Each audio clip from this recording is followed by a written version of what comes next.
ja lämpimästi tervetuloa kuuntelemaan podcastia Kasvun äärellä. Minä olen Jukka Jännetyinen, tutkimusryhmän jäsen ja tämän podcast-sarjan juontaja. Ensimmäisessä jaksossa sukellamme Humppilan kunnan ja asiantuntijaryhmän yhteiseen hankkeeseen, jossa luodaan uudenlaista eheän koulupolun mallia. Mallia, joka tukee lapsen yksilöllistä kasvua, oppimista, hyvinvointia joustavasti ja pedagogisesti vahvasti. Jokaisessa jaksossa kuulet ääniä kentältä, kasvattajia, tutkijoita, huoltajia ja ennen kaikkea niitä pieniä lapsia, joiden arkea tämä työ koskettaa.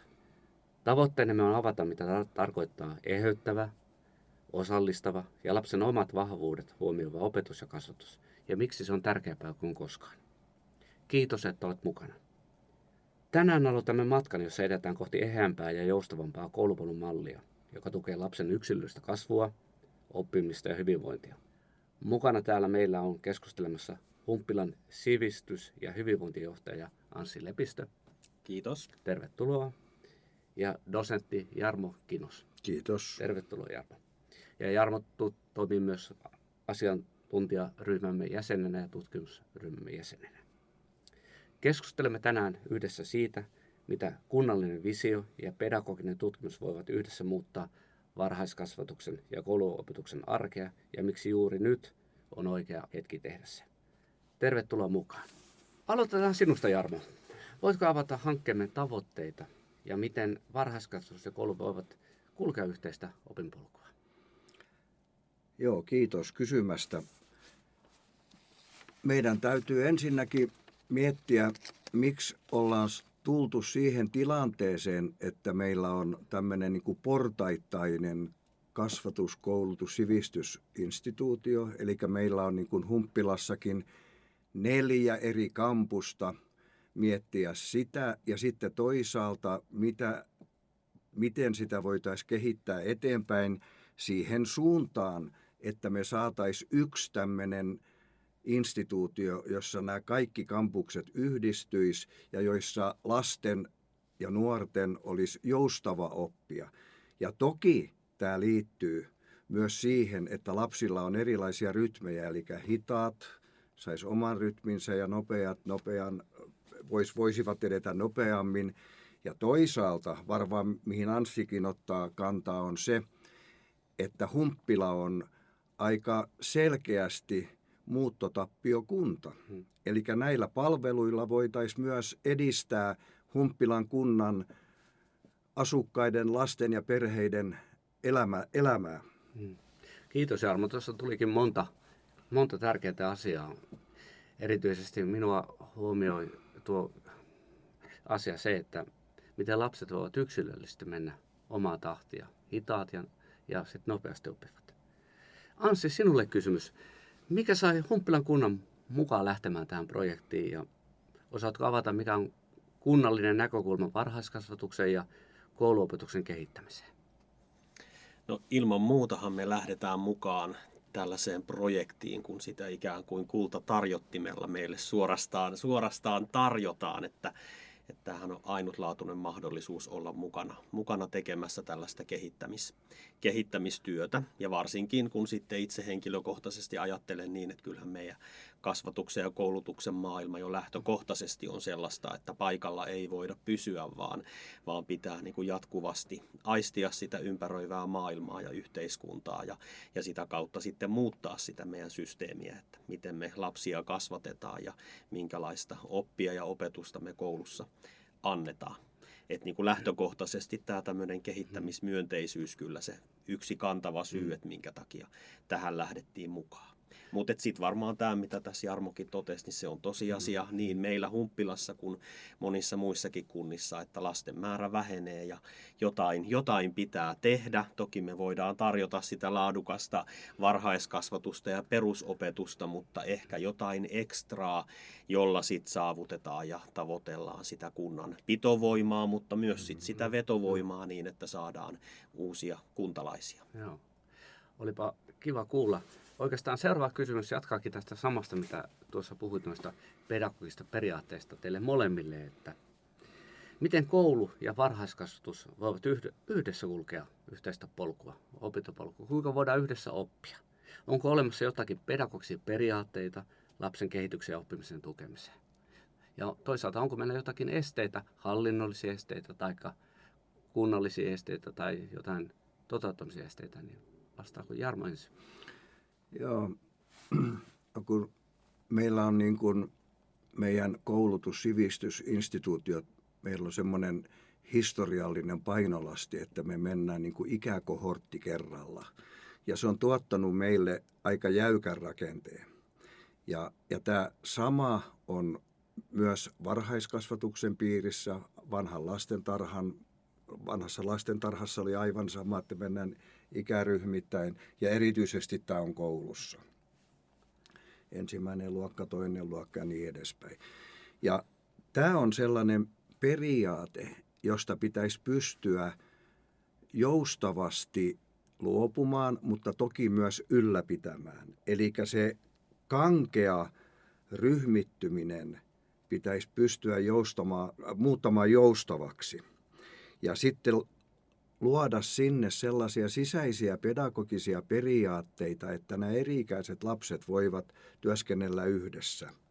Isommat voi huolehtia pienemmistä, ajatelkaa sosiaalisen kasvatuksen tavoitteita, huolenpitoa ja niin edespäin. Eli meillä on tällä hetkellä yhteisopettajuutta, meillä on tämmöisen eheyttävän opetuksen ideaa tullut, mutta ne on vielä aika, sanoisinko, alkuvaiheessa. Eli me ollaan niin kuin asenteellisesti vielä sen vanhan jäykän järjestelmän kannattajia. Mitäs Anssi? Niin, varmaan se yksi semmoinen haaste on nimenomaan tämä, että tämä ikään kuin meillä on tietynlainen järjestelmä aikoinaan luotu ja sitten sen muuttaminen johonkin toisenlaiseen suuntaan, niin se on jo sinällään haaste, mutta sitten se, että ne muutokset, mitä tehdään, ne tapahtuu äärimmäisen hitaasti. Ja sitten välttämättä se muutostahti ei ole sama tahti kuin tässä meidän ympäröivässä yhteiskunnassa ja maailmassa, että ehkä sitä vauhtia pitäisi sitten saada siihen meidän niin kuin muutokseen ja näin. Mä jotenkin itse ajattelen niin, että monesti ne sellaiset erilaiset hallinnolliset rajathan on niitä esteitä, että ajatellaan hirmu helposti, että no nämä on näitä päiväkodin asioita, nämä on näitä koulun asioita, nämä on näitä sivistyksen asioita ja sitten ehkä unohtuu se semmoinen niin kuin kokonaisajatus siitä, että no itse asiassa me kyllä kaikki toimitaan sen ihan saman niin kuin yläotsikon alla ja näin ja kyllä mä ajattelen niin, että kyllähän niin kuin lähtökohtaisesti sen ajatuksen pitäisi olla se, että se niin kuin meidän lasten niin kuin kasvun ja opin polku, niin se on yhteneväinen. Että tavallaan että ei ole, mä ajattelen niin, että ei ole mitään varhaiskasvatuksen opin ja kasvun polkua, peruskoulun kasvun ja opin polkua, vaan kyllä se niin kuin ajatuksen tasolla jo ihan lähtökohtaisestikin on yhteinen. Ja sitten jos me mietitään vaikka jotain konkreettisia asioita, vaikka me tiedetään tällä hetkellä meidän lasten ja nuorten lukemisen ja kirjoittamisen taitotaso on mennyt alaspäin. No mikä tämä on? No tämähän on yhteinen juttu. Se lukemisen, kirjoittamisen harjoittelu pitää lähteä varhaiskasvatuksesta. Se on yhtenäinen polku, joka menee läpi. Tai jos me katsotaan meidän koululaisten MOVE-tuloksia, lasten liikunta- ja liikkumisen taidot ovat romahtaneet nekin, niin kyllä se semmoisen liikunnallisen elämäntavan opettelu ja kasvattaminen lähtee sieltä varhaiskasvatuksesta jatkuen sen koko niin kuin matkan, kun lapsi ja nuori siellä koulutaipaleella on. Ja sitten tietysti siinä isossa kuvassa, että kyllähän me siellä varhaiskasvatuksessa ja koulussa kasvatetaan niitä tulevaisuuden aikuisia, joidenka tehtävä on ylläpitää tätä meidän hyvinvointivaltiota ja näin, että kyllä me ollaan niin kuin isojen asioiden äärellä, kun me puhutaan näistä asioista. Mä haluaisin tähän vielä lisätä, kun Anssi tosissaan otti tämän hallinnon esille, niin nyt meillä on itse asiassa ensimmäistä kertaa Suomessa, jos me ajatellaan, että tämän nykytermein varhaiskasvatuksen ja kansanopetuksen kansakoulun kehittäminen alkoi 1850-luvun puolessa välissä ja siitä lähtien ollaan mietitty, miten tämä hallinto järjestetään. Ja sitten kun Suomi itsenäistyi, niin valitettavasti kävi niin, että silloinen lastentarha ja perustettu kansakoulu ajautuivat eri hallinnonalan piiriin ja siitä alkoi diaspora. Ja tämä diaspora päättyi vasta 2010-luvulla, kun varhaiskasvatus siirrettiin opetus- ja kulttuuriministeriön alaisuuteen. Eli meillä on ollut tämmöinen hallinnollinen, jossa 2 hallinnon sektoria itse asiassa on vähän kilpailureviiristään. Ja nyt meillä on ensimmäistä kertaa mahdollisuus alkaa tekemään yhteistyötä ilman näitä hallinnollisia paineita. Ja tämä on hieno juttu. Ja sitten meidän henkilökuntamme varhaiskasvatuksessa, koulussa on tämän vanhan järjestelmän kasvatteja. Ja nyt me tullaan siihen juuri, mitä Anssikin totesi, että tämä voi olla kauhean hidasta. Me voidaan jokainen miettiä omalle kohdalle, että jos oma ammatti alkaa yhtä äkkiä muuttumaan siitä, miten ollaan toimittu vaikka 20-30 vuotta, niin se ei ole helppo asia. Mutta nyt meillä on siihen todellinen mahdollisuus ja sanotaan tämmöinen niin kuin konkreettinen kysyntäkin, kun on just tosissaan näitä oppimistulosten heikentymisiä ja niin edespäin. Ja opettaja-ammattikunta on äärettömän kiinni myös niissä perinteissä, eli niissä portaittaisen instituution käytänteissä. Ja se täytyy tehdä tietoiseksi. Kuulostaa hienolle. Ja Anssi, sinulle kysymys. Mainitsit tuossa tuon hidasta kenties joskus tämmöinen muutoksen johtaminen ja muutoksen toteuttaminen. Niin minkälaiset mahdollisuudet ja haasteet on toteuttaa tämmöistä eheämpää ja joustavampaa koulutuspolkua? Miten sinä näet Humppilassa tämän mahdollisuuden? Kyllä mä niin kuin lähtökohtaisesti ajattelen niin, että se on niin kuin meistä itsestämme kiinni, että halutaanko me kehittää meidän toimintaa, halutaanko me sitä kautta sitten saada muutosta aikaiseksi. Varmaan ne semmoiset haasteet liittyy meillä juuri tähän, mistä tässä aikaisemminkin oli jo, että ollaan vähän niin kuin eri kampuksilla ja näin se luo semmoisen tietynlaiset niin kuin reunaehdot sit sille kehittämiselle ja muutoksen tekemiselle, mutta että sit mä ajattelen näin, että seinät on siellä, missä ne on ja ne seinät eivät ole sit kuitenkaan semmoinen este sille, etteikö me voitaisiin tehdä asioita enemmän yhdessä ja miettiä sitä yhteistä kasvun polkua. Et kyllä mä ajattelen, että meillä on Humppilassa ihan täydet mahdollisuudet miettiä asioita uudella tavalla. Ja nyt jo oikeastaan tämän projektin aikana niin on ikään kuin tullut semmoista isompaa aikaikkunaa myös miettiä näitä asioita. Et kyllä mä ajattelen, että meilläkin on sitä yhteistyötä kyllä tehty ja näitä asioita pohdittu, mutta se on ehkä sitten ollut sellaista sivulausepedagogiikkaa tai kahvikupin ääressä nopeita heittoja ja näin, mutta sitä sellaista aikaa semmoiselle syvemmälle asioiden pohtimiselle ja tarkastelulle ei välttämättä ole ollut, mutta nyt sitten tämän projektin kautta niin on täytynyt raivata myös sitä aikaa, että päästään vähän syvemmälle tasolle tässä keskustelussa ja kyllä mä ajattelen, että meillä on nyt jo otettu askeleita eheämpää koulupolkua. Kyllä. Jarmo, oikeastaan sinulle kysymys, minkälaisiin haasteisiin ja mahdollisuuksiin Humppilakunnassa kannattaisi tarttua? No, ensin minulle tuli mieleen se, että olematta nyt millään tavalla politiikan asiantuntija, niin mä voisin kuvitella, että pienessä kunnassa tämmöiset muutokset on helpompi tehdä kuin jossakin vaikka Turun kokoisessa kunnassa. Että tämä voisi antaa yhden tämmöisen mahdollisuuden, ihmiset tuntee toisensa ja niin edespäin. Saanko mä vielä Jukka sen kysymyksen uudestaan? Sama kysymys kuin Anssille, että minkälaisiin haasteisiin ja mahdollisuuksiin Humppilassa kannattaisi tarttua, että vietäisiin tätä hanketta eteenpäin, niin sanottua pienten lasten koulua, toimittaisiin yhdessä kohti ehempää koulupolkua? No, tämä on tietysti myös sitten kuntataloudellinen kysymys, koska on nämä 4 eri kampusta ja jossain vaiheessa tietysti onhan Humppilaan nyt rakennettu uusi vanhain kotikin joitakin vuosia sitten, eli että se ainakin on sellainen, että se pitäisi pitää niin kuin minun mielestäni kunnan tavoitteena tämmöisen yhden kampuksen rakentaminen. Eli siitä pitäisi lähteä, eli että saataisiin sinne tämmöinen aito niin sanottu pienten lasten koulu. Ja tämä pienten lasten kouluhan mun ajatuksissani tarkoittaa sitä, että siellä on varhaiskasvatus, perusopetus, esiopetus, kaikki nämä yhdessä. Ja sitten kun tämä haaste oltaisiin saatu toteutettua, niin sitten sinne päästään konkreettisemmin vielä pedagogisiin kysymyksiin, joita nyt jo on tehty.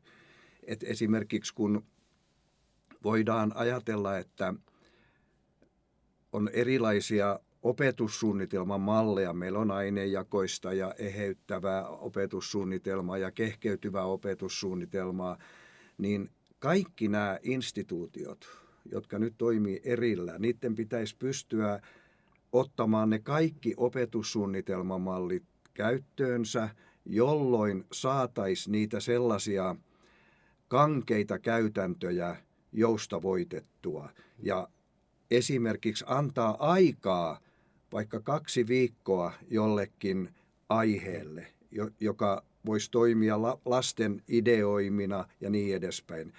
Ja mä olen täysin vakuuttunut siitä, että silloin ei tarvitsisi olla esimerkiksi luokanopettajien huolissaan siitä, etteikö siellä tulisi matematiikkaa. Koska silloin kun me liikutaan ulkona, me nähdään tekstejä, siinä tulee kirjoittaminen, lukeminen ja niin edespäin. Eli meidän pitäisi pystyä vapautumaan näiden, jos sanoisi näiden opetussuunnitelmien kahleista, mutta haluan korostaa, että ne kaikki opetussuunnitelmamallia täytyy olla käytössä. Siis en tarkoita missään tapauksessa, että jostakin pitäisi niistä luopua, vaan niin kuin aikanaan lastentarhojen välitysluokissa 1900-luvun alussa perusteltiin 6-vuotiaiden siirtämistä oman toiminnan piiriin, niin sanottiin, että nyt me opetetaan lukemista, laskemista ja kirjoittamista. Ja ne on ihmisen emansipaation lähtökohtia. Jos ihminen ei osaa lukea, kirjoittaa ja laskea, niin hän on riiston kohde. Esitän Anssi sinulle saman kysymyksen, tai toisaalta tämmöisen kysymyksen, että tässä hankkeessa myöskin tutkitaan, saadaan pedagogista tutkimustietoa, niin miten tämmöinen tutkimustieto lisäisi pedagogisia mahdollisuuksia, etenkin siellä koulussa oppilaille. Tuossa mainittiin siitä, että yhteistoiminnasta, mitä me itsekin mainitsit, niin liittyykö ne yhteistoimintaan vai kasvattajien muuhun yhteistyöhön? Miten sinä näet tämän asian? No kyllä mä lähtökohtaisesti ajattelen niin, että tämä meidän kasvatuksen ja opetuksen kenttä on sellaista, että se jo lähtökohtaisesti perustuu tavalla tai toisella tutkittuun tietoon. Ja nyt sitten tietysti tämän projektin kautta, kun tulee tätä tutkimustietoa, niin totta kaihan se hyödyntää sitä kaikkea toimintaa ja toimintatapojen, toimintakulttuurin luomista, jota meillä sitten siellä koulussa ja varhaiskasvatuksessa luodaan. Että ilman muuta se antaa sitä uudenlaista niin kuin näkökulmaa.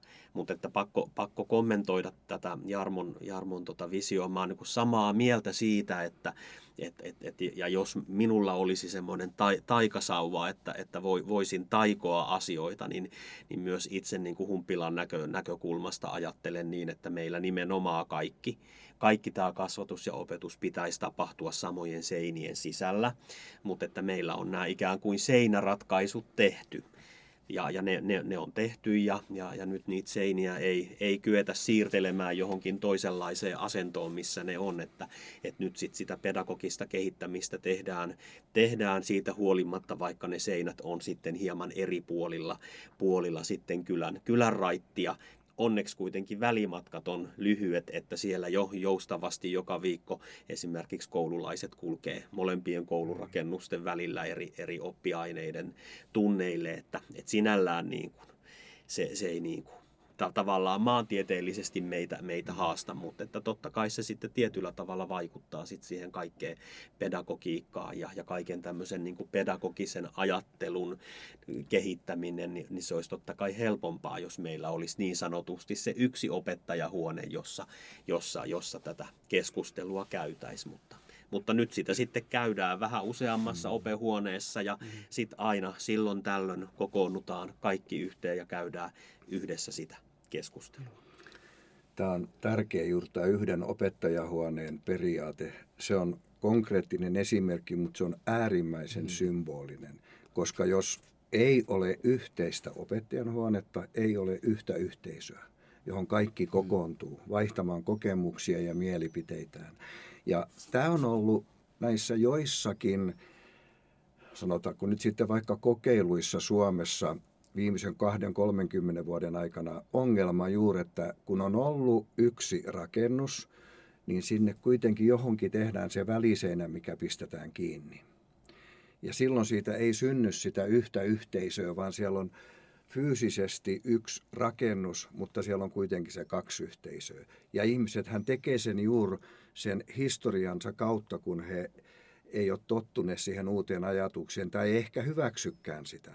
Eli pitää olla yhteinen valokopiokone, yhteinen kahvinkeitin ja kaikki yhteiset. Siitä syntyy yhteisö. Kyllä, mutta mä ajattelen näin, että kyllähän tämän hankkeen kautta niin meillä jo on Humppilassa, voisiko sanoa 4 opettajahuonetta niin kuin fyysisesti erillään, mutta tämän hankkeen kautta me luodaan sitä yhtä yhteistä henkistä toimintakulttuurin luomaa opettajahuonetta. Että. Kyllä, ja sitten kun se joskus tulevaisuudessa saadaan se yksi uusi rakennus, niin me ollaan tämä henkinen yhteisyys rakennettu, niin kuin Anssi totesi. Ja silloin se voi kaikki ollakin paljon helpompaa, kun on näin päin aloitettu. Kyllä, nyt laitetaan lotto vetämään. Saadaan se yhteinen kampus luotua. Kyllä, juuri näin. Hei, mahtavaa keskustelua tästä tärkeästä aiheesta, lasten hyvinvoinnistahan tässä on kysymys. Aikuisina, opettajina ja vanhempina on hyvä keskustella lapsen hyvinvointiin ja oppimiseen liittyvistä asioista ja tekijöistä. Sehän on varma juttu. Kiitos vieraillemme Jarmo. Kiitoksia. Anssi. Kiitos. On ollut mahtavaa keskustella tästä tärkeästä aiheesta ja tuoda esiin hankkeemme tavoitteita ja päämääriä. Kiitos, että olit mukana tämänkertaisessa jaksossa Kasvun äärellä. Toivottavasti sait uusia ajatuksia siitä, miten varhaiskasvatus ja kouluopetus voivat olla enemmän kuin hoivaa ja opetusta. Se voi olla kasvun mahdollistamista, yhteisöllisyyden rakentamista ja tulevaisuuden muotoilua. Jos haluat kuulla lisää, seuraa meitä ja jaa podcast kollegalle, ystävälle tai kenelle tahansa. Meille, kaikille, joita lasten kasvu ja oppiminen koskettaa ja on tärkeä asia. Minä olen Jukka Jännetynen ja toivotan sinulle ihanaa päivää, uteliaisuutta ja rohkeutta nähdä lapsen maailma uudella tavalla, eheästi ja joustavasti. Kuullaan taas pian.